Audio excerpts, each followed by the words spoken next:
Hello, ladies and gentlemen, and welcome to the Zombie Train. This is episode number 339. I'm your host, Ellis, otherwise known as Trainman or the Admiral, and this week we are taking a question from Eastrail 11 on episode 276, this treasure trove of questions. I think this one I didn't write down now because I suppose... No, it's there. It's there. Okay. Because one caught my eye and I went, ooh, I don't know if that one's in the list. So, this question is, like the fifth one down, when using passenger cars, what cars would you prefer? Amfleets, Superliners, Viewliners, historic stock, like old Pullman coaches from museums, ? And I'm gonna be honest. There was not much of a preference, at least certainly not in the beginning. We pulled a bunch of Pullmans out of Steamtown, and we turned them into the things that we turned them into. I have a whole series on that back some time ago. And they stayed with the Zombie Train for a long time. Weibel did have bi-level coaches. I don't know exactly where they came from. Other coaches in the area that we ended up using, a handful of them were from tourist lines. So if you look at things like the Valley Railroad, we took their coaches. We were going to take coaches from Strasbourg, and then we only took a couple of them because they are wooden coaches and they're a little bit dangerous compared to the other stuff we had access to. By the time we were stealing stuff from down that way, we had plenty of ability to go and basically just ransack Amtrak yards and take their coaches. What mattered the most for us was not even to have a particularly homogeneous fleet, although we did like to have all coaches that could fit under wires and through the tunnels and everything. So things like Superliners and bi-levels were generally out of the question. And that also meant that the stuff we were using was generally lighter. So our favorite coaches probably ended up being Amfleets. Those were relatively easy for maintenance. They weren't that big. They weren't that heavy. They had a lot of quirks, and they were really kind of annoying to run when you don't have a way to give them power, because you can't open any of the windows or anything like that. But for most of the year, most of the time, if we needed a coach, if an Amfleet was available, we would probably take that. Those cars got dispersed across the U.S., generally on one train or another. Now, second favorite, almost exclusively, were the oldest safe cars we could find. Heavyweights were great because, I was going to say heavyweights and Streamliners, but Streamliners not as much. Streamliners, a lot of them, they do not have openable windows, whereas heavyweights did most of the time. And that is the takeaway, because without being able to use things like air conditioning because you don't have electricity and the generators on the cars don't work because you don't have gasoline, without being able to use that stuff, closed cars suck. Amfleets included. We would run them during the summer with the doors open, if at all possible. We would just brace them open, because they do shut on their own. That meant that while the Amfleets were the cream of the crop, and we could depend on them for passenger comfortability, we actually had to roll back the clock about 70 years. So, that meant, and that's why we wanted the Strasbourg coaches, that meant anything that could make 60 miles an hour and open windows was basically second to none. Again, aside from an Amfleet in good weather. The reason I say that is because if the temperatures are mild and, so you don't need to worry about air conditioning and stuff like that, and even heating, because no steam heat in an Amfleet. That was the other issue. Then you would probably want one of those, because they rode very smoothly and they were very easy to deal with. So, like I said, they got dispersed, but their choice was very weather dependent. They were the best cars, but they were not the best passenger cars. So, the heavyweights did in fact run out. And it wasn't a matter of, they did win out. It wasn't a matter of we liked them better. It was a matter of, these coaches will allow us to keep them warm and cool to our preference, whereas the other coaches will fight us. Because they are designed to have active air conditioning and stuff like that. They're designed to have a lot of power piped through them. And electricity was not something we had in short supply. Or something that we had in... rather, electricity was in short supply. Sorry, I said it backwards. It wasn't because of electricity in general, we just didn't have a way to generate it. Yeah, we did get limited power to sections of the Northeast Corridor eventually, which I have talked about, but at the same time,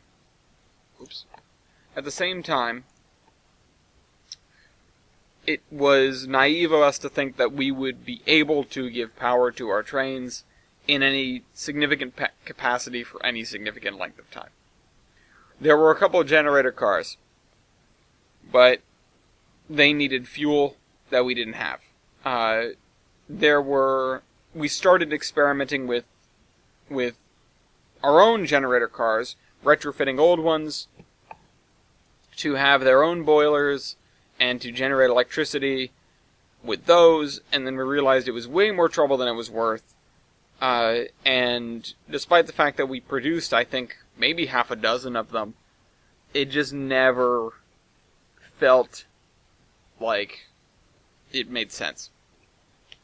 The amount of weight that added to a train, the amount of fuel consumption that added to a train, and the fact that you needed extra crew for it didn't help at all.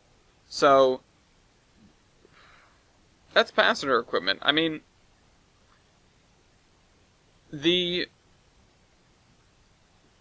were some newer cars where you could do things like open the windows. Those definitely fit well into the fleet, because that was a real priority.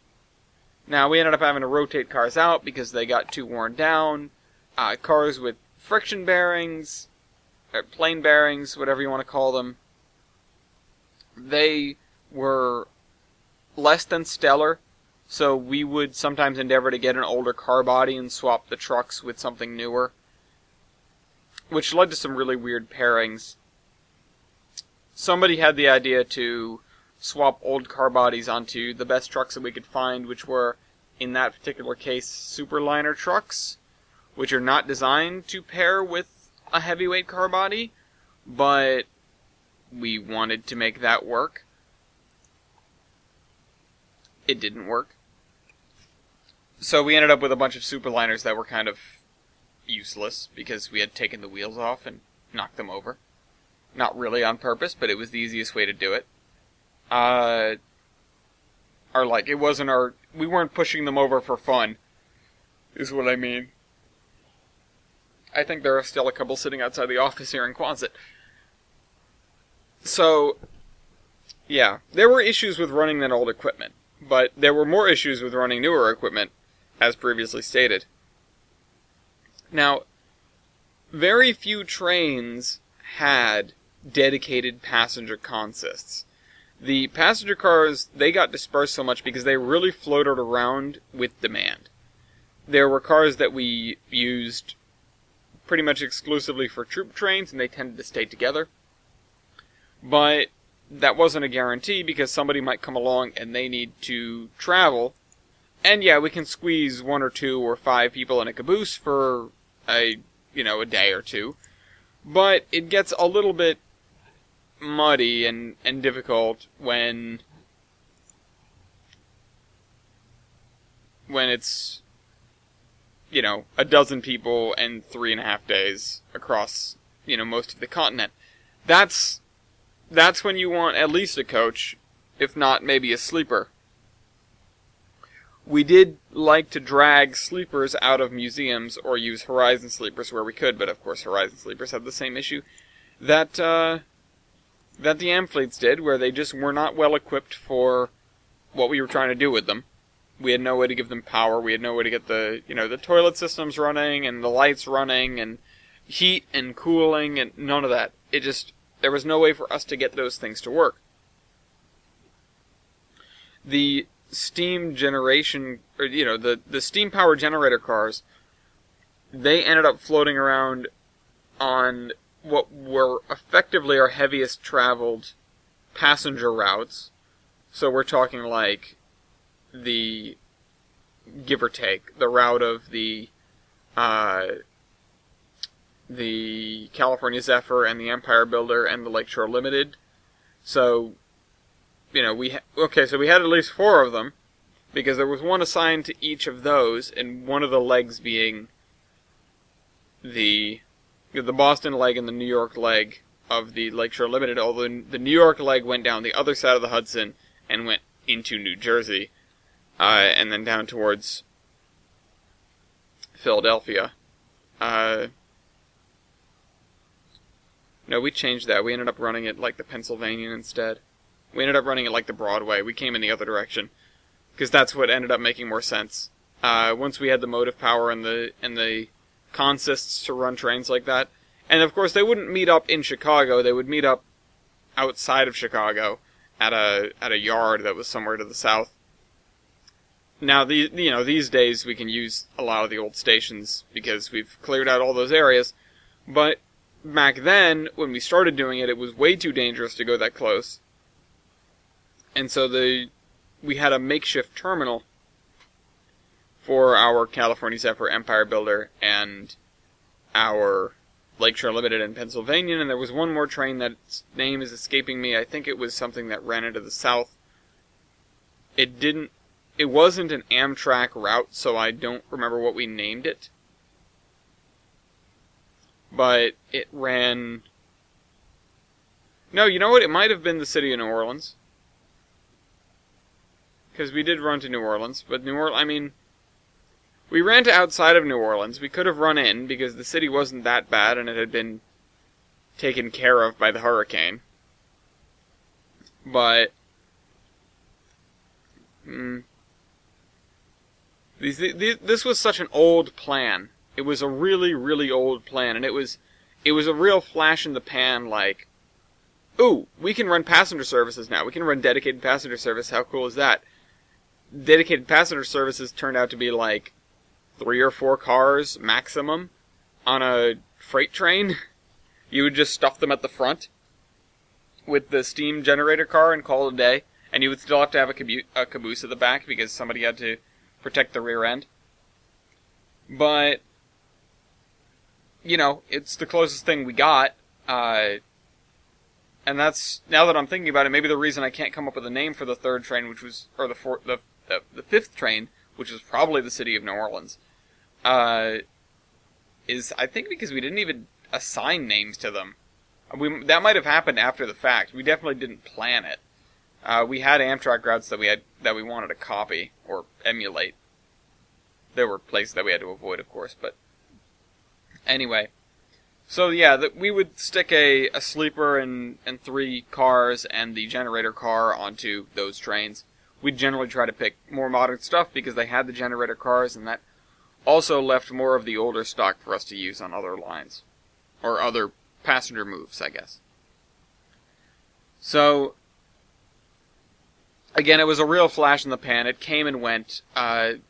We went, San Francisco to, you'd call it Chicago, Portland to Chicago, Chicago to Quonset, and Chicago to, I think it might have been Strasburg or Steamtown, one of the, Strasburg or Scranton, one of the two. And then Chicago to somewhere outside of New Orleans. Somewhere just to the north of New Orleans, because we didn't run in. We didn't run all the way into the city. It was a place where you could still get some pretty deep boats upriver to meet you, which is why that route was actually fairly important. And these were corridors that we used very heavily for freight, and that's why it seemed good for us to be able to run a relatively steady passenger service on them, even if it was like every other day at best. It was still a lot more than people had had in years prior, so. that's deeper into the subject than I expected to get this week, but I hope it answers your question. And of course, I will see you next week. This is the Admiral signing off.